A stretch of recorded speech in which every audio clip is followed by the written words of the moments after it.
Man, here with Brian Nabors, coach of the Woodrow Wilson Lady Flying Eagles. Brian, first of all, how first couple of weeks gone? I know you got a scrimmage tonight with Logan, but how's the season gone so far? First couple of weeks. It's going well. You know, we finally got our team picked, and you know, we went to our normal practice right now, just trying to get in the routine of how we do things. We got new girls, that's in the program. We got about 6 or 7 freshmen.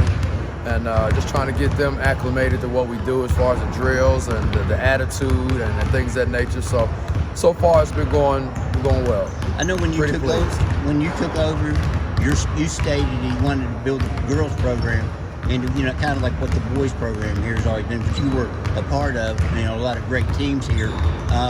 Do you feel like it's going in the right direction? I mean, I thought you guys had an excellent chance to win a state championship 2 years ago when the state tournament was shut down by COVID. But do you feel like the program's getting where you wanted it to be or where you envisioned? Yeah, I think it's we're making progress. We're not where we want to be, but I think we're making strides to get where we want to be. The ultimate goal is to win a state championship, of course.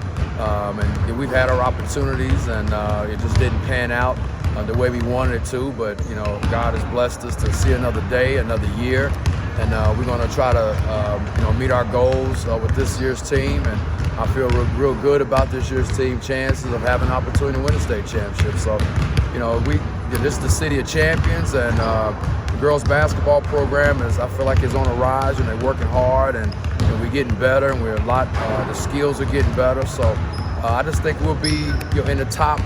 We'll always be we'll be in the top 10 as long as the girls continue to work hard and put forth the effort. You were one of if there was a wall of champions or a wall of great players at Woodrow, you'd be in it on the boys' side. Did you take anything, your style of coaching, from your high school days or your college days, or who were some of the guys you looked at to build your program?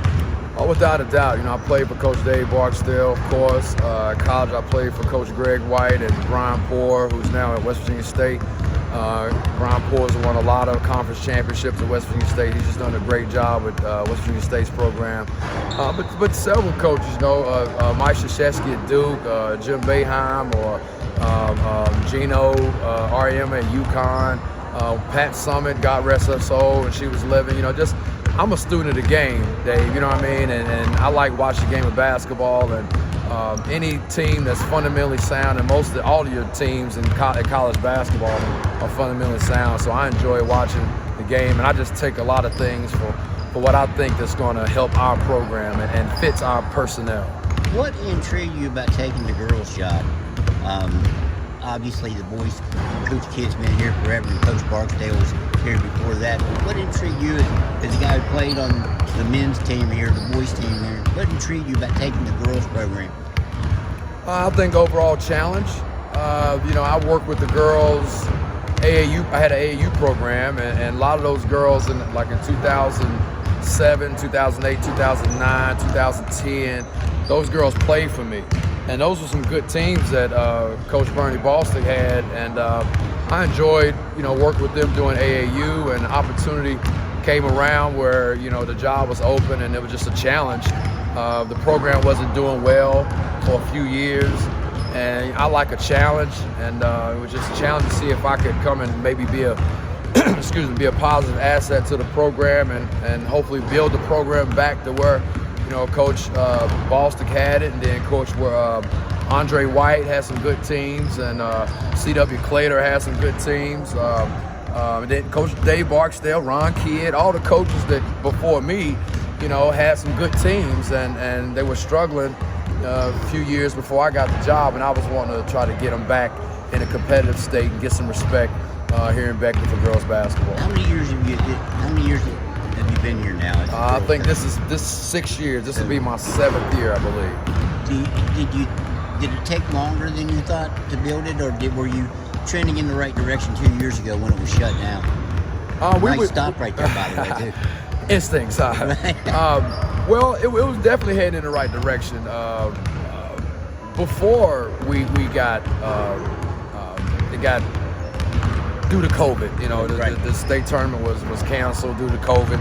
I feel like it was heading in the right direction from day one, you know, when I first took the job, because we set high standards and we challenged the girls to, you know, change their attitudes about their work ethic. You know, that's where it started. It's their work ethic. You know, girls wasn't putting the time in, you know, in the off season. They were just coming in November and then play to February. They would get beat in February in the sectional tournament and then don't play anymore until November. You know, wasn't playing summer league anymore, and just wasn't playing. And we needed to change that culture. You know, was that something maybe you picked up from your high school days? Oh, without a doubt. You didn't have, you know, there was no choice. You worked hard. Oh yeah, you didn't have a choice. Dave Morrison said, you better work on your game. If you didn't work on your game and you didn't perform, you got cut. You know, he didn't keep everybody. It was just a certain amount that he kept. And you know, Coach Dave Morrison, he didn't play a lot of players. He played 5 to 7 players, and everybody else was clappers. You know, but they was expected to work hard every day, and they was treated the same. And he jumped on them just like he would jump on Kevin English. You know what I mean? If they wasn't doing what they were supposed to do on the floor. So Kevin will appreciate that shout out there. That's my man, Kevin English, one of the best players to ever play in Beckley, no doubt. No, he would definitely be at the top of the list. No doubt. This guy was something else. We played college basketball together too. So that's my man, one of my best friends. I know I talked to him on Facebook quite a bit. He's pretty knowledgeable about the history of what's going on. Oh yeah. You kind of follow. You kind of have that in yourself. You know, kind of cognizant of the history that's going on here, not just in boys but girls and everything. You mentioned a lot of coaches. Oh yeah, the history is very important. The tradition is important.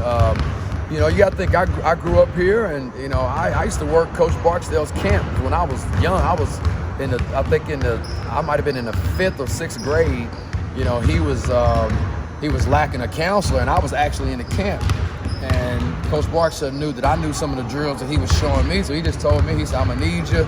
You know, take this group here. And you went from being a camper to being a counselor. Yeah, I went from being a camper to being a camper because my brother Andre was playing. He was actually working the camp. Right. So I was in the camp, and Coach said he needed me, so. You know, I just did some drills that he showed me, and from then on, you know, here we are now. Well, for you guys, yourself, Kevin, Gene, guys that went before, even all the way up, you know, to Jamel Bradley, on up, you can even ride it up into today. Guys always work hard.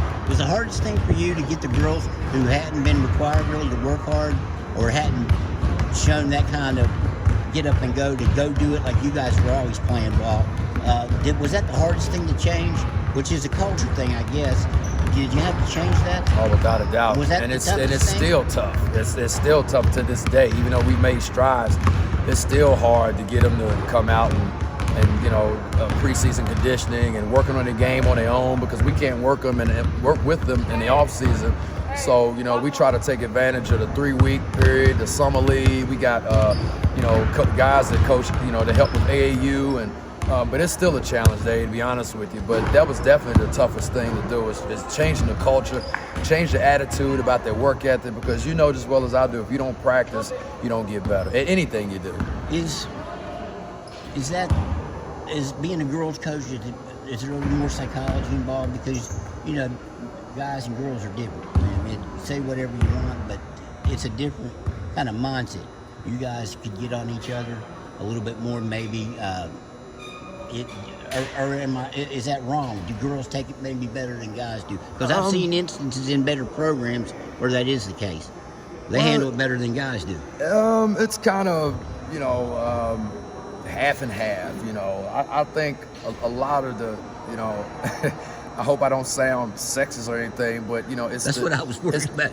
I mean, just it's the emotional part with the females. I think that's the more of a challenge. That, you know, I think females are a little more emotional, and that's why you got to watch how you talk to them. You know, yelling, and I used to really be a screamer, but I'm a screamer whether I'm telling you good job or you know, giving constructive criticism. You know, my voice carries. You know, I'm intense. Have you toned it down then?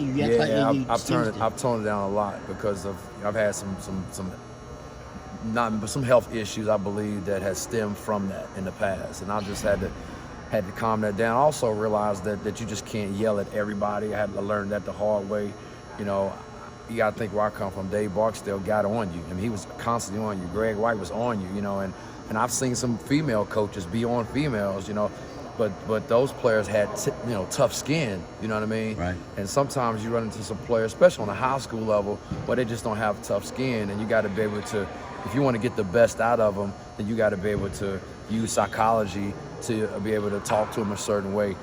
Some people you can yell at, some you can't, you know, to get the best. Some get motivated when you yell at them. Some, you know, they lose confidence when you yell at them. So some of the coaches have taken it, like Coach Barksdale you mentioned, he was a girls coach too. Coach Kidd was the girls coach. Someday would you like to get back coaching guys? That's possible. That's all in God's plan. You know, right now I'm focused on the girls right now. I mean, that's you know, we got work to do here. You know, I have personal goals as a coach. I have goals for the girls. So that's my focus right now. If God leads me in that direction, then I have to be obedient and accept that calling. Brian, you got